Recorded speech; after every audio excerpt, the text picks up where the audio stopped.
So every year, every new year, people across the world, and especially in America, just since I've lived here, we see January 1st as like a reset. It's a way to reset our lives, a way to be a new version of ourselves. And there's a common saying that I hear every single year, and it gets on my nerves. New year, new me. And I almost titled this message, New Year, Same Me, because that's really how every year should be. Is we're the same person. We set out to do all these amazing things and change ourselves, but then 2 weeks later, we're the same exact person that we were. Right? We try for a couple weeks. We try to make ourselves into something new. And for some, it's eating healthier and working out. For others, it's learning to manage our time better. Some have dreams of making more money or saving more money this year to buy a new car, to renovate the kitchen, to travel, or just to simply have in a rainy day fund. In fact, I looked at the top 3 that I could find as far as New Year's resolutions for this particular year. And it was the top 3 were saving more money, cutting back on spending, and working out and eating healthier. So there's definitely this need and desire for all of us that we want to be financially healthy and we want to be physically healthy. And as you go along the list, there's also mentally and emotionally healthy. Right? So just this thing, we just want to be healthy. We want to live our life in a healthy way. And by January 12th of this year, most people who set out and made a New Year's resolution will have failed completely. It's called National Quitters Day, and it's the second Friday of January. And it's actually a real thing. Look it up. January 12th of this year, the majority of Americans will have failed their workout routine, will have ate not so healthy things, or they would have spent their Christmas money that they planned to save at the beginning of the year on things that they actually didn't need. For Christians, often on top of these lists that we have of losing weight, of managing our money well, of managing our time well, we also want to pray more. We want to read our Bible more, maybe even serve at church or give more to the church or find a community at the church. And we add on top of these other things that we're setting out to do for our own personal self, but we're also adding on things that will help us spiritually so that we're spiritually healthy as well. And maybe the new year for you isn't like that. Like you look at flipping your calendar from December 31st to January 1st is just another day. And you don't set New Year's resolutions. I would argue that you probably have failed so many New Year's resolutions in your youth that you just gave up into it. You gave up on it in age.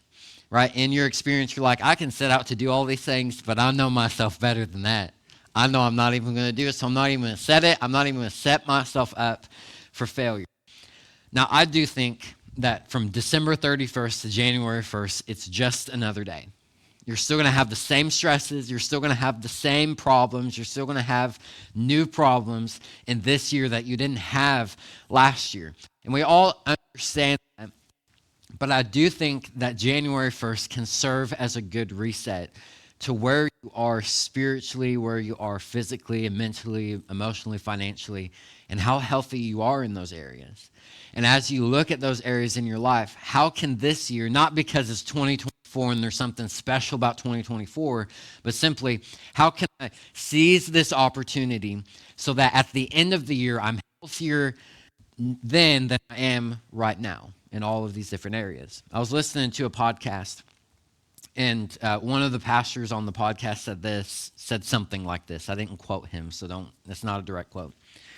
But people love to try and add new things at the beginning of the year, but oftentimes what we should be doing is evaluating what we should be taking away and eliminating from our lives instead of what we should add.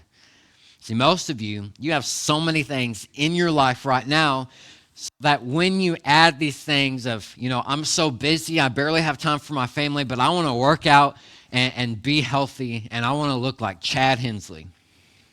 Or I want to look like Dwayne "The Rock" Johnson at the end of the year. You have all of these things that you're already piling on, and then you're adding something else, and you're like, well, to do that I have to take away, like I have to eat healthier too, so that means I got to eat more vegetables and other things that are supposed to be healthy, and like I need to do those things. And instead, what we probably need to be doing is looking at our life and saying, what am I spending my money on that's not healthy for me?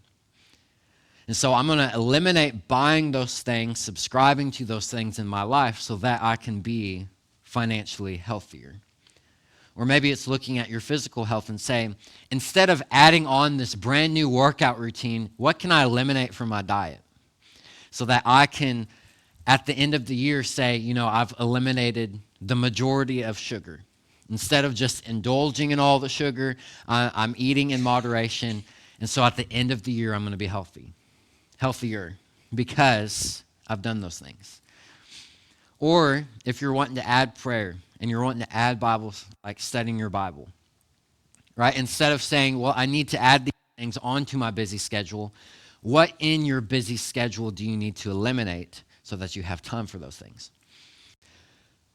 So when we're adding all these things on, there's no reason to think that we're not going to be busier on January 1st than we were on December 31st. And what I want to try and do is to help you figure out what you need to eliminate in your life, so that when you're looking at your schedule, like for the week, or as you reflect on this past year of things that you've bought that you kind of regret now, or things that you have eaten throughout the year that you're like, maybe I shouldn't be eating those things anymore, or whatever your goals are. Simply, if you tried the December prayer challenge and you got a couple days in, you're like, well, this is a miserable failure. I can't even get my morning straight, let alone my afternoon and my evening. Then what you need to do, instead of saying, I'm going to add this prayer to my life, what do I need to subtract first? And subtract it in a way that where it's consistent, so that I can add my prayer life and be more intentionally devoted to God in these different areas of our lives. And what the problem with eliminating things that are of value to you right now, to where you've been consistently doing them, is that when you actually eliminate them, it will be painful. It's like the old illustration that I heard for many years as a pastor's kid.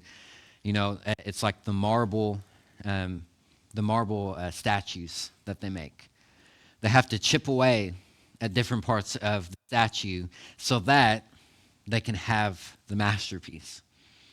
And so if we're considering ourselves as God's masterpiece because we are his creation, he's created us for a divine purpose, that we have to allow him to chip certain things off of ourselves that we necessarily don't want. There's this play that, like skit that people will do, and I saw it growing up in church, but, they'd have like a chisel, and they'd say, well, do you want to keep this thing or do you want me to chisel? And the idea was that whenever they would chisel, it would be painful because we're eliminating things that we cling to because our flesh clings to it. Maybe it's social media. You find yourself mindlessly scrolling on social media, sharing different posts, looking at different posts. Or maybe it's just simply TV. You spend a lot of time watching TV. Or maybe it's relationships. There's certain relationships that are toxic to you, and they're making you an unhealthy person simply because you're still there in that relationship, in that friendship, or you're still actively communicating with those people. Breaking those things off, eliminating those things will be painful and it will be hard, but to be intentionally devoted this year, to have a new year, an intentional me, you have to take up your cross and follow God and follow Christ. If you think about what Christ did, he took up his cross and he walked a mile, and that was a painful experience for him. And so if we're following Christ, we can expect the same type of pain. That if we're following in his footsteps, then we're also carrying our own cross, that we can put it up in the ground and crucify things in our life that aren't godly. So that we're nailing the things, the bad parts about ourselves on the cross so that it dies with the cross, and then we're raised into a new abundant life with Christ. So here's what that might look like. as you're looking throughout your life and you're reflecting, you might say, well, do I need a job? Yes, I need a job because I need an income and I need to eat. And without a job, I don't have any money. And without any money, I can't get food or I can't get shelter. So I do need a job, yes. Now, you might ask, if you're unhappy with your job, do I need this job? but we'll pretend that you enjoy your job. And so in order to pay necessities, I need a job, I need a source of income. Do I need TV or social media? No. Do I want it? Absolutely. Can I live without it? Yes, but it'll be painful. Then maybe you consider eliminating it or eliminating some of it. Right? If you have an iPhone, it tells you how much time you spend on certain apps. So something that I did recently, I'm not trying to elevate myself, just giving you an example, is in December, I looked at my phone and I looked at different apps that I was spending on, and I looked at the social media apps that I was on. And I added up all the time that I spent on those apps, and I said, instead of scrolling for that amount of time, I'm going to read a book instead. And I did that all of December.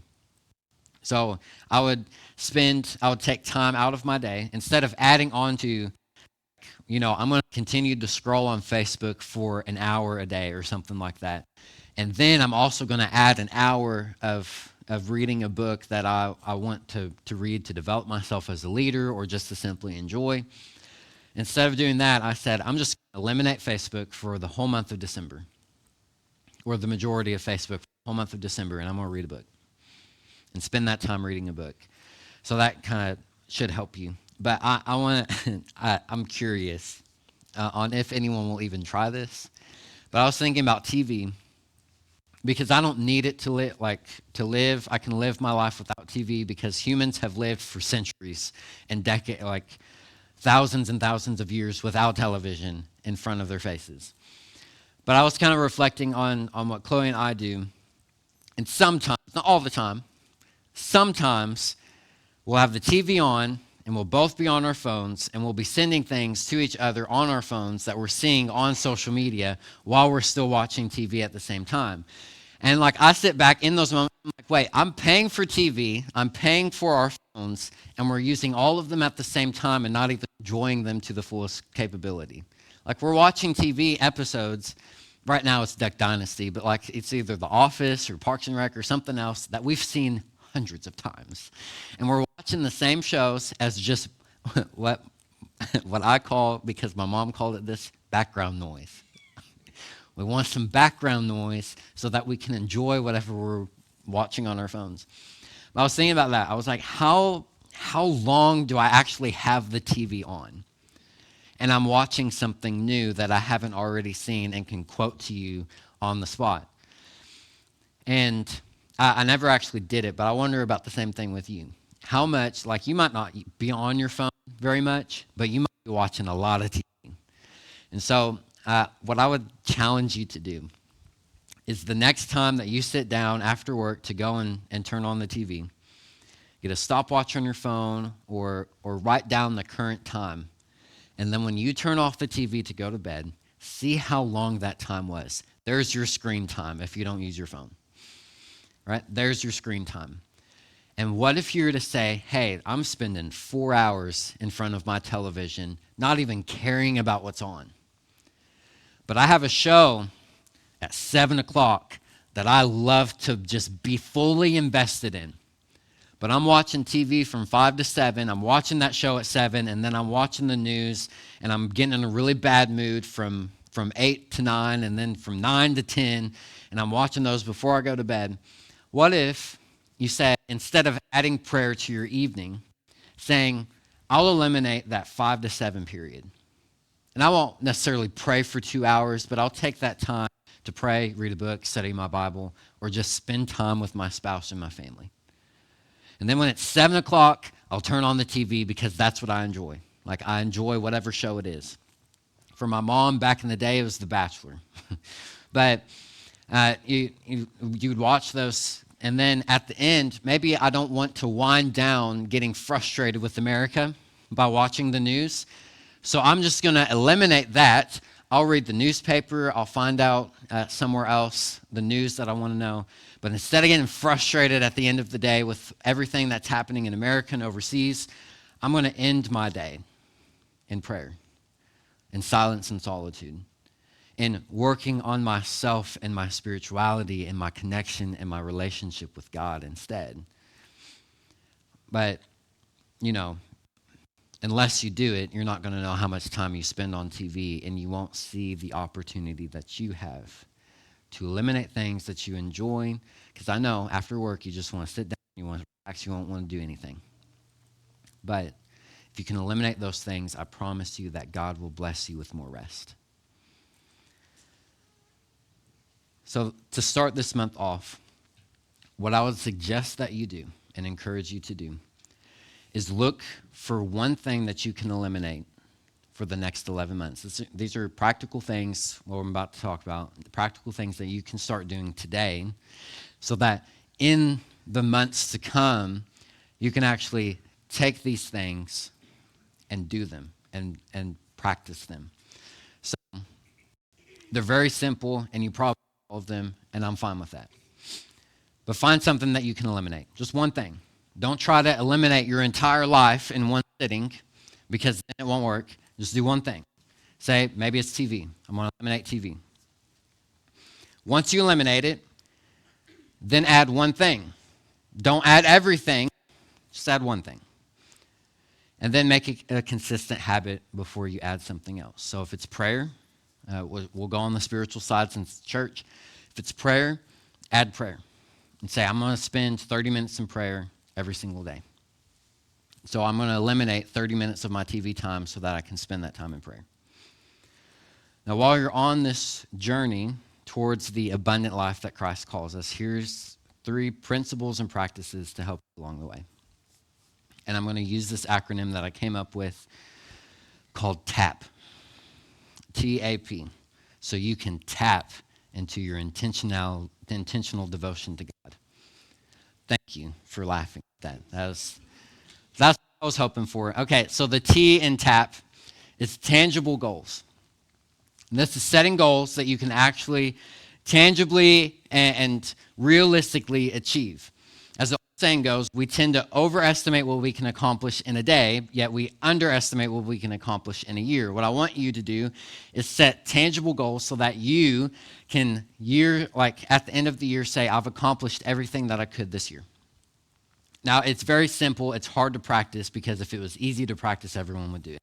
But you set these goals and you look at the picture first. Where I want to be on December 31st, 2024. Well, I want to be praying for an hour a day. I want to be studying my Bible for an hour a day or something like that.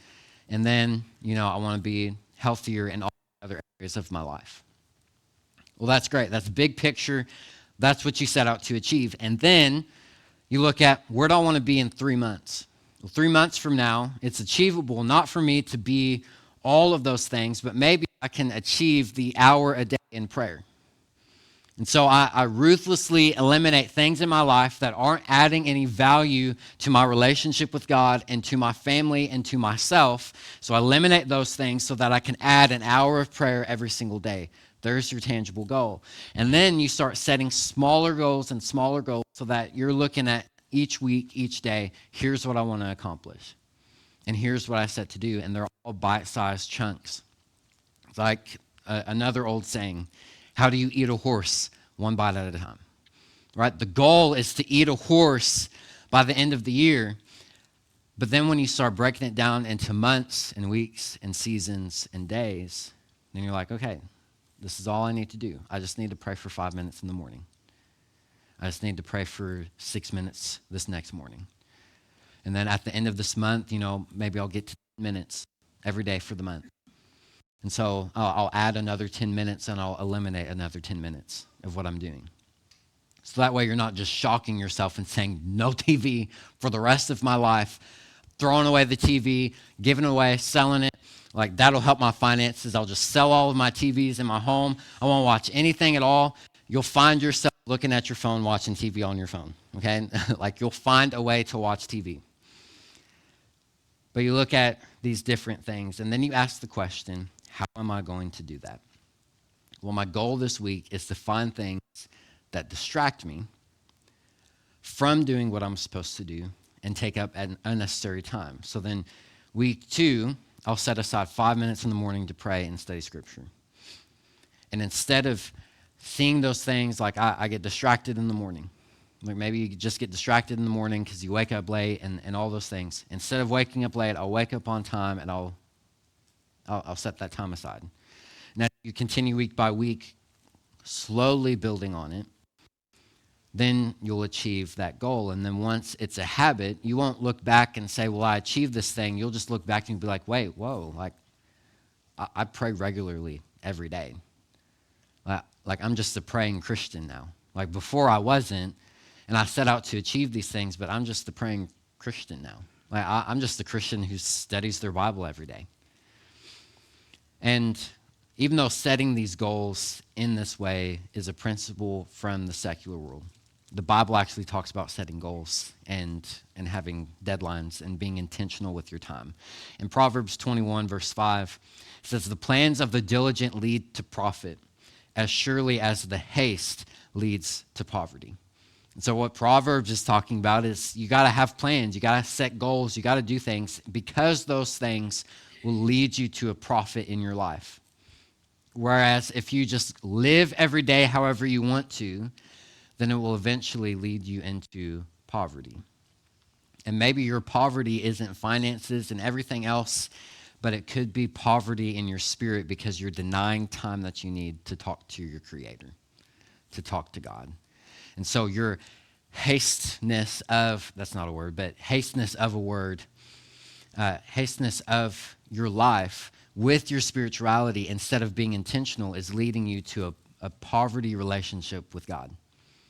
And you might have the illusion because you go to church and you do some things that you are in this good relationship with God, but what Proverbs says is that if you're not intentional with your time with God, it will lead to poverty with your time with God. Jesus actually gives a glimpse into the importance of setting goals too. In one of his parables in Luke 14, verse 28, he says, suppose one of you wants to build a tower. Won't you first sit down and estimate the cost to see if you have enough money to complete it? This is talking about this same thing of looking and seeing what you need to eliminate so that you can actually accomplish these goals. All right, Jesus is saying, before you just go and start carrying all these bricks to go and build the tower, you sit down and you look, what's it going to cost me to build the tower? What's it going to cost me to actually sit down and pray for an hour every single day? Maybe not at the same time, but praying for an hour total every single day. What will it cost me? Well, it'll cost me some of my TV time. It'll cost me some of my relationships. It'll cost me some of these other things. And so I'll eliminate those things so that I can spend time with the one who created me. James chapter 4 also gives two extremes of making plans and not making any plans. And in James 4, 13 through 15, it says, now listen, you who say today or tomorrow we will go into this city or that city, spend a year there, carry out our business, and make money. Why? You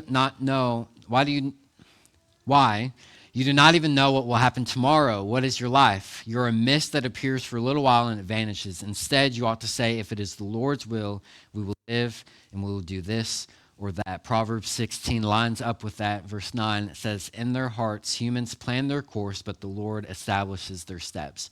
So as you're setting these goals from the spiritual side of things, set your goals to be intentional with your devotion to God. Also leave room for God to lead you into things that you didn't expect and that you're not planning for.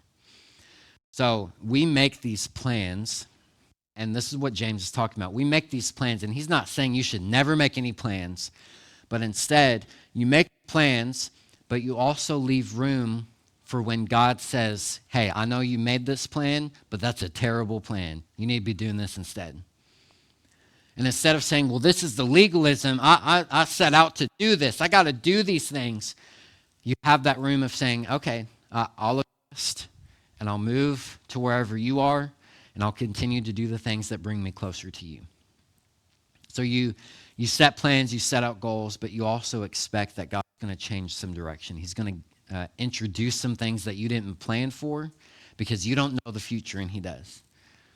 And so leave room for God to guide you into those places. The next thing in TAP is A, which is accountability. This one's really simple. Find someone in your life who will hold you accountable to actually achieving those goals. Spiritual, any of them. Find someone who's going to hold you accountable.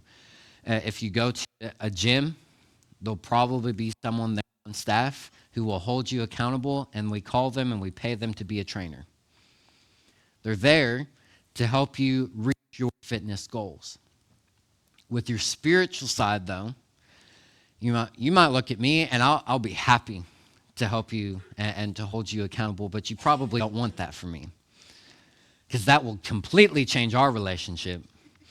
But if you know someone that you've looked up to and you're like, I want my life to look like theirs because I saw how they served the Lord. I saw how they went and they served the church. I love how they prayed. And so I want to see what they do so that I can work up to be at a closer place like that and still be myself, but work towards this spirituality and this relationship with God that's as deep as them. Go to them and ask them to hold you accountable. Find someone who will actually do it and care enough about you to check in and say, hey, did you pray today? Did you actually pray today? And I'm telling you, whenever you have those people in your life and you don't pray, you're going to look at them and you're like, oh, I'm embarrassed. Do I lie or do I tell the truth? And that's going to be the temptation that you got. Is do I lie and tell them that I did so that I feel better about myself? Or am I going to tell the truth and eat it? I would tell the truth every time. It will only benefit you to do that. But we tend to not be great at accountability for ourselves. Like, for instance, I'll tell myself, the little December challenge thing, I had a few people holding me accountable, but in the days that they didn't check in on me and I didn't do it, I'll just do it next day. I'll start it all over and I'll start fresh the next day. Well, tomorrow will never come. I'm telling you, tomorrow will never come. But when I would have people check in and say, hey, did you actually pray for the 3 times a day? I'll be like, no. Well, then you need to start doing it now. You need to start into your routine now. Don't wait till tomorrow. Do it now. But having someone outside of your situation, even outside of your family or yourself in your mind, will help you see the weak points and push you to be a better person. Because we're really good at justifying our own actions because they're our own actions. We made the decisions. So we know why we made the decisions, but then someone else can look at you and say, well, that was a dumb decision. Like, why would you even think that way? They might not be that harsh with you. Maybe this is why you shouldn't have me as your accountability partner. but there's that level of accountability that you need to find someone in this church or maybe even outside of this church that serves as a mentor to you so that you can, in 3 months, achieve those goals when you fall.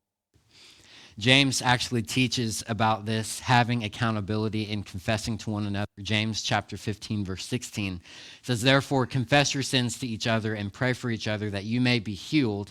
And the prayer of the righteous person is powerful and effective. But it can also be, even though he's talking about sins, it can be applied to our goals to be more intentional with God. Because in James 14:17, just the chapter before, it says, if anyone then knows the good they ought to do and doesn't do it, it is sin for them. So if you know that you're meant to be more intentional with God in your relationship, you know that you should be praying, you know that you should be reading the Bible, you know that you should be responding to the spiritual promptings throughout your year to go and share the gospel with people or to go and care for certain people, and you don't, James says that's sin for you. And so since it's sin for you to not reach some of these goals that are going to lead you closer to God, then that same thing is called sin. And so you confess your sins to other people. You hold yourself and you have others hold you accountable for the things that you're not doing to grow your relationship with God. you need help, and it's okay to need help because you're not meant to do things alone. We were created and built for relationships. One of the easiest mistakes, and I fell into it, and I think it's part of just being young, is thinking that you can do things on your own. Is having that pride in yourself to say, well, I can do this on my own. I don't need anyone else to help me. I encourage you to humble yourself, find a community that will help you accomplish it. And lastly is pitfalls. The last part of TAP is pitfalls. This is where you identify pitfalls, obstacles, setbacks, whatever you want to call it, in your journey. Because let's face it, as much as we would love to do everything perfectly the first time and never make mistakes, it's not realistic. You're going to fail, you're going to make mistakes, and it's okay. It's okay to make mistakes. It's okay to fail. An anonymous writer wrote, "Failure should be our teacher, not our undertaker. Failure is a delay, not a defeat. It's a temporary detour, not a dead-end street." Zig Ziglar, a theologian, said this: "Knowing how to benefit from failure is the key to success." So learning how to identify and use those pitfalls, those failures this year will help you be more intentionally devoted to throughout the year. So let's say in week number 2, January 12th hits. You're like, I have miserably failed at everything that I set out to do. Right? I'm not reading my Bible in the morning like I was planning to. I'm not studying my Bible at like I should. I'm not praying like I said that I was going to. Like I'm failing at all these things. In this pitfall part of TAP, identify it and say, hey, I failed to pray. We'll stick with prayer. I failed to pray for 5 minutes this morning. And then when you go back, when you have time, reflect on it and repeatedly ask the question that every toddler that I've ever met loves to ask: why? So I've written it down. I know I failed to pray in the morning. Why did I fail? And as you reflect, maybe it's, I hit snooze on my alarm this morning, and then I woke up late, and then I had to rush to get ready for work, and then, just the rush of everything stopped. Investigate deeper. Why did I hit snooze instead of giving up when the alarm went off? For some of you, it's like, I'm just lazy. Eliminate the laziness, right? Start diving into that, but we'll go with this instead. Well, I was being a little lazy this morning. I was tired. Well, then still press deeper. Why was I tired? What caused me to be lazy? Well, because I stayed up late to watch the Kentucky basketball game on TV. Okay, this is going to be a hard thing for some of you people to hear. When you get to the core of the issue, I watched that late Kentucky basketball game, I lost sleep, and then in return, I didn't pray in the morning. I didn't spend that time with God. Then you ask what? What could I do differently tomorrow that will change the course of today? Well, when there's a late Kentucky basketball game, I know that no matter if Kentucky basketball beats or wins or loses, it will not affect how close I am to God. That, yes, it's great, and we want to watch the Kentucky basketball games, and for some reason they like to schedule these things at 8 o'clock at night. But at 8 o'clock at night, I'm still going to set out to go to bed at whatever time that I set out to go to bed at, even if the game's not over. And I'm eliminating that part of my life because I know the result of that one Kentucky game is not going to matter in my spiritual life. It's not going to matter whether they win or lose as far as how close I am to God. And so I would rather be closer to God than know the result live, when I can check it in the newspaper or check it on my phone later and the next day. It's having this ruthless elimination in your life. It's so simple on paper, but it's very hard to practice. So give yourself some grace. You're not called to be perfect. You're called to follow Christ. Romans 5:8 says, "But God demonstrates his own love for us in this: while we were still sinners, Christ died for us. So while you fail, while you fall short in your devotion to the Lord, Christ still died in your place.